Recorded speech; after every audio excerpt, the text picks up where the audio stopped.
Tracking, alerting, protecting. This is WKYT This Morning. Now at 5:30, after storms ripped through central Kentucky over the past 2 days, you got to look at the damage. And after being charged with rape, a UK football player pleaded not guilty. We've got the latest on the investigation into this coming up. And new this morning, a second suspect has been arrested in connection with the Fleming County murder case. These stories and breaking news as it happens, coming up on WKYT This Morning. Good morning and welcome into you on this day before Friday. I'm Rebecca Smith.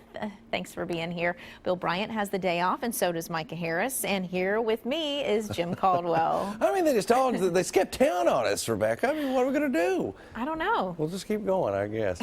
Pretty chilly morning for some folks out there. Temperatures are running in the mid and upper 40s in several spots. But you go down towards southeastern Kentucky, that's where you find some low 50s also hanging out in the area. I think we get into the upper 60s later today, but it could come with a price because we'll likely be tracking some showers, maybe even some thunderstorms during that time period as well. You're not seeing much on Defender here, at least at the moment. But notice the moisture starting to fill in across Missouri and out into western Kentucky. That's on the move, and it's coming our way. And once it gets here, we're going to have several rounds through the entire weekend. I'll break down those rain chances coming up for you here in just a few minutes. Well, after rounds of storms swept across central Kentucky, the National Weather Service now says that 2 EF1 tornadoes did touch down in neighboring Scott County. Officer Don flew out over some of the damage yesterday in Sky First. Meteorologists say one tornado touched down in Stamping Ground, the other just north of Georgetown. And some of the worst damage was around Stamping Ground. Emergency management says 3 homes had moderate to heavy damage. One man we talked to says he still has a lot of cleanup and repair around his home. He says the tornado caused some frightening moments. I heard some loud noise. Decided to look out the window.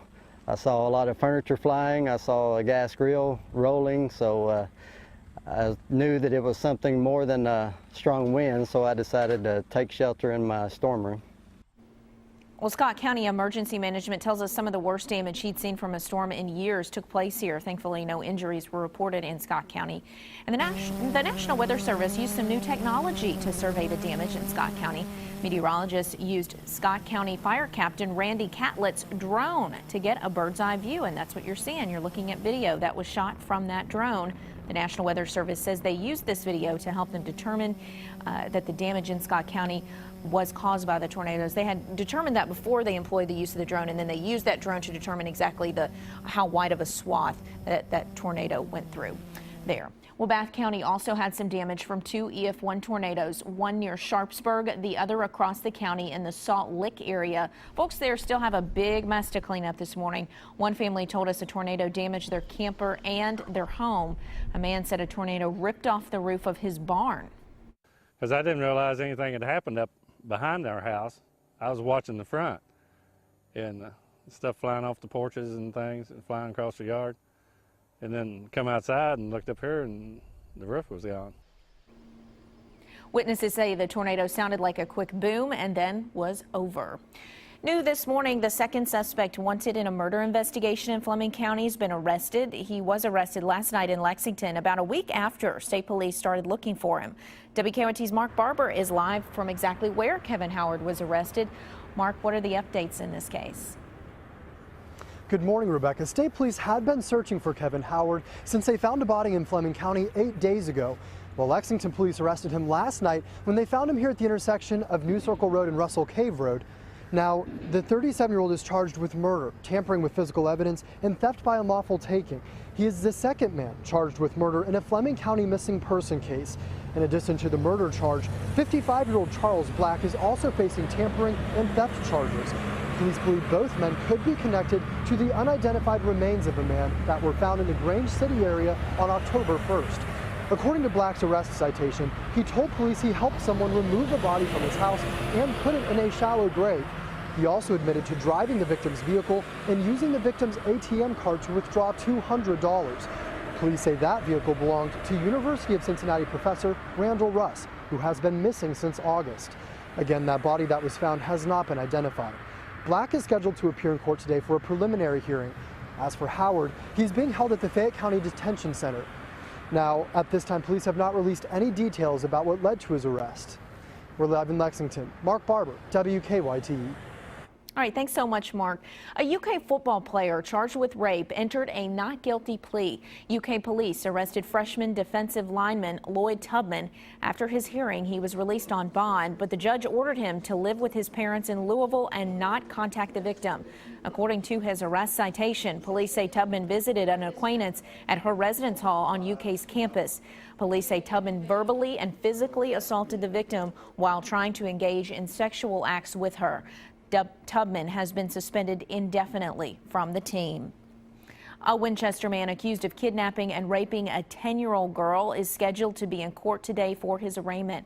Back in August, Winchester police responded to a call regarding a missing girl who was last seen with Bullock. When they searched his home, they found him hiding underneath his trailer with his arm wrapped around the little girl, holding her down.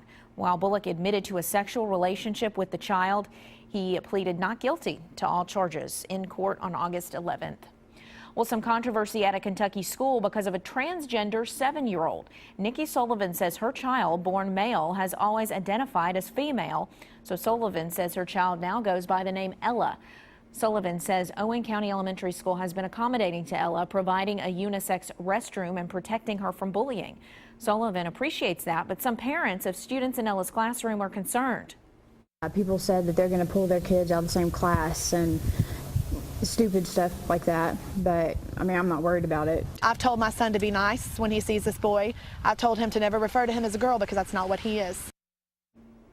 The Owen County Superintendent says it's the district's job to provide a safe learning environment for all children.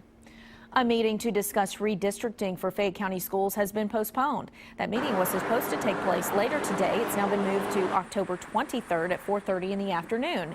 It'll be at the Paul Lawrence Dunbar High School Library. A 30-person committee is working on a plan to redraw boundaries for the schools. That plan is expected to be submitted early next year. Well, today, the Fayette County Health Department will be handing out free flu shots in anticipation of this year's flu season. WKYT's Whitney Wetzel's live from the Imani Family Life Center on Georgetown Road. Whitney, good morning. Good morning. We are here at the Imani Family Life Center on Georgetown Road, and this is where you can come and get a free flu shot later on this afternoon. It doesn't start until 4 o'clock, but health department officials encourage people to go ahead and register online. Anyone 6 months or older is able to get this shot. Last year, Lexington had 109 confirmed cases of the flu. The health department provided more than 3,100 vaccinations throughout this season. 1,900 of those were given out during this free flu shot clinic. Now, to speed up the process, you can print out a registration form at lexflucrew.com and fill it out before you get here. That'll help get you through the line a little bit faster. Again, this event will run from 4 to 7. Live in Lexington, Whitney Wetzel, WKYT. We are tracking a breaking news alert right now out of Clark County. Firefighters are on the scene of a very large barn fire. This is happening on Combs Ferry Road, right at Colby Road. That is near the Fayette County line in Clark County. This video we have into our newsroom from the scene. Take a look at that. That fire was so intense that the barn actually collapsed. Neighbors tell us they do not think any animals were actually inside the barn. We do not yet know what sparked this fire. We are working to get more information from our crews on the scene. Understandably, they are working pretty hard to put this fire out right now. We will try to bring you the very latest details on what fire crews think may have started this, whether or not any animals were hurt in this potentially, coming up later in our newscast.